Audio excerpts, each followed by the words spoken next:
Good evening, ladies and gentlemen. Welcome to the show. Who am I? Need not concern you. Embrace the darkness, eternal. Ooh, Welcome to the journal.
Welcome back to episode 2 of the journal. Halloween is just around the corner, so we have some very excellent in-house tricks for you in store this evening. Later on in the show, we will be welcoming an expert makeup artist, Doug Gill. Doug will be transforming a student into a flesh-hungry zombie. As well, we also have a live performance by Luke James, so stay tuned for that. Now, Canadian hip-hop artists have a hard time gaining attention in the media these days. Hip-hop may be popular, but it's still often ignored. Will Canadians ever appreciate the art of hip-hop? Dwayne Alexander reports on how artists in this genre struggle to gain exposure. Breakdancing, rapping, DJing, graffiti. These are the 4 elements of hip-hop. Starting off as a mere fad from the streets of New York, it has now evolved to one of the most popular music genres in the world, and Canada is no exception. However, the hip-hop artists in Canada don't seem to get the same amount as fame and respect compared to other Canadian artists in different genres. On today's show, we're going to take a look at exactly why it's like that and ask people in the music business why it's in this state.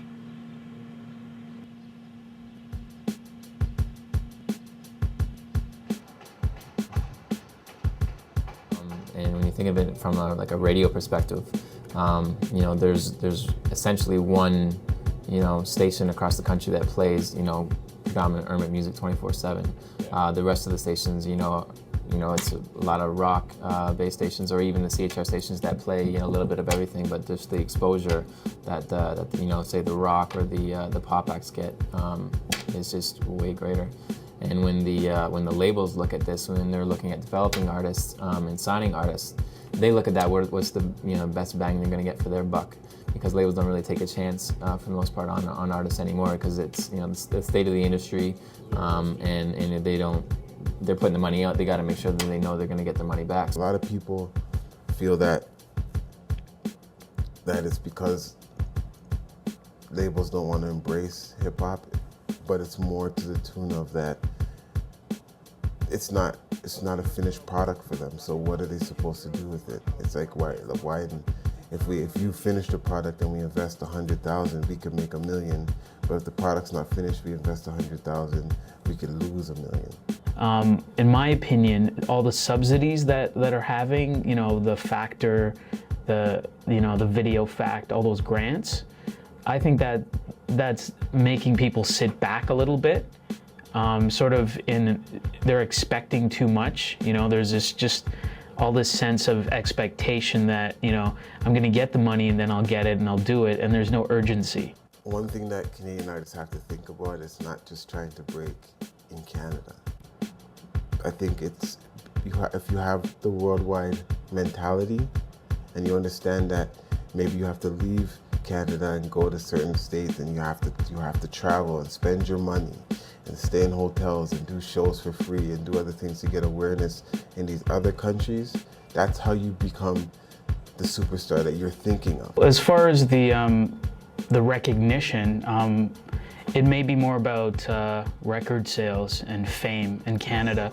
I think, in my opinion, the main reason is because of the actual demographic. There's not enough people that are fans of that music. The fans of the artists you mentioned, you know, the Avril Lavigne, Celine Dion, Sum 41, there's more numbers of them. So when they have a new album, those artists, they sell a lot more because they just have more fans.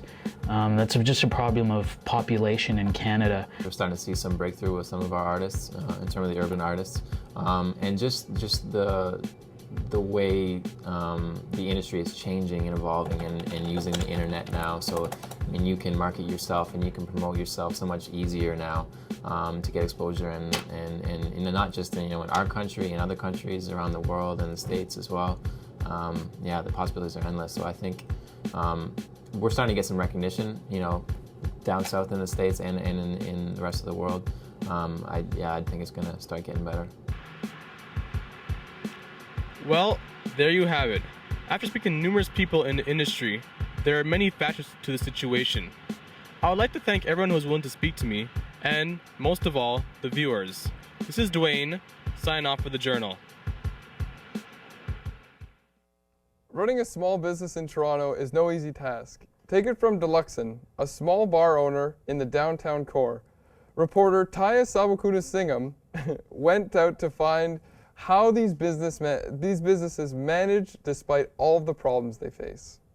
Let's take a look.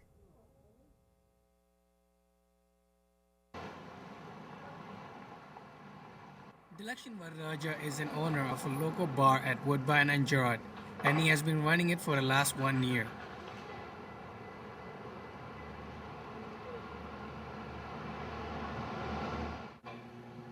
Business is alright, but it could be much more better actually. I know you're a young age, so is it hard to run your business on like this young and on your own?